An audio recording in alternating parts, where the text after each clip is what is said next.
অন্তরা নির্বাচন কমিশনাররা আর কি বলেছেন জানাবেন।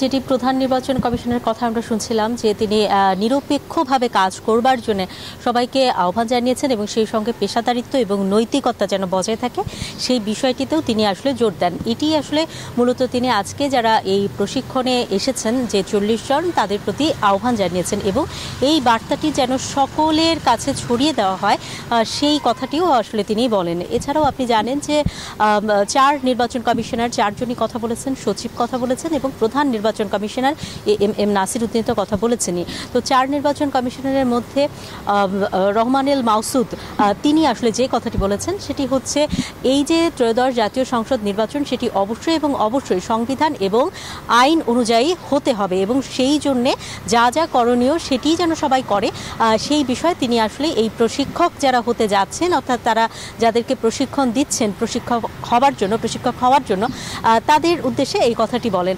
আরেকটি বিষয় আপনি জানেন যে নির্বাচন কমিশনার মোহাম্মদ সানাউল্লাহ তিনি আসলে বারবারই মিতব্যয়িতার কথা বলছেন এবং এই ত্রয়োদশ জাতীয় সংসদ নির্বাচনে যত ধরনের ব্যয় কমানো সম্ভব অর্থাৎ অযৌক্তিক কোনো ব্যয় থাকলে সেগুলোকে কেটে ছেটে একটি যেন স্বল্প বাজেটের মধ্যে নির্বাচনটি করা যায় সেই চেষ্টা আসলে এই নির্বাচন কমিশন করছে বলে তিনি জানিয়েছেন।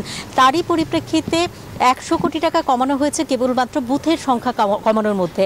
আপনি জানেন যে এর আগে আসলে যে সিদ্ধান্তটি হয়েছিল নির্বাচন কমিশনের পক্ষ থেকে যে সিদ্ধান্তের কথাটি আসলে আমাদেরকে জানানো হয়েছিল সেটি হচ্ছে একটি বুথে 400 জন নারী 500 জন পুরুষ থাকবেন। তো এটিকে আসলে বাড়িয়ে 500 এবং 600 করা হচ্ছে যার ফলেই আসলে 100 কোটি টাকা কমে আসছে। আর এই যে প্রশিক্ষণটি হচ্ছে নির্বাচন কমিশনের এবং এই সেপ্টেম্বর থেকে শুরু করে একেবারে অক্টোবর পর্যন্ত যে প্রশিক্ষণ সারা দেশব্যাপী 10 লাখ মানুষকে দেওয়া হবে সেটির বাজেটও কিন্তু 100 কোটি টাকা।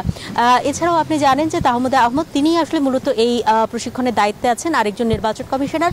তো তিনিও আসলে সকলের প্রতি আহ্বান জানিয়েছেন যেন একেবারে নৈতিকতা বজায় রেখে এবং নিজের দায়িত্বটা একদম ঠিকভাবে পালন করে এই নির্বাচনকে যে কোনোভাবে সুষ্ঠু উপায়ে বের করে আনা যায়। এবং আনোয়ারুল ইসলাম তিনি তো আসলে যে কথাটি বলেছেন যে আসলে এবারের নির্বাচনই সবচাইতে বেশি ঝুঁকিপূর্ণ কারণ এর আগে আসলে 3টি নির্বাচন নিয়ে জনগণের মধ্যে এক ধরনের অসন্তুষ্টি দেখা গিয়েছে। সুতরাং এইবারের নির্বাচনটা আসলে কেমন হবে সেটি নিয়ে এক ধরনের প্রশ্ন আসলে জনমনে রয়েছে। তো সেই প্রশ্নটিকে যেন কেউ করতে না পারে সেই জন্য আসলে এই নির্বাচনটিকে সকলে মিলে ভালো করবার উদ্দেশ্যেই এই প্রশিক্ষণ এবং সেজন্য তিনি সকলের সহযোগিতা কামনা করেছেন।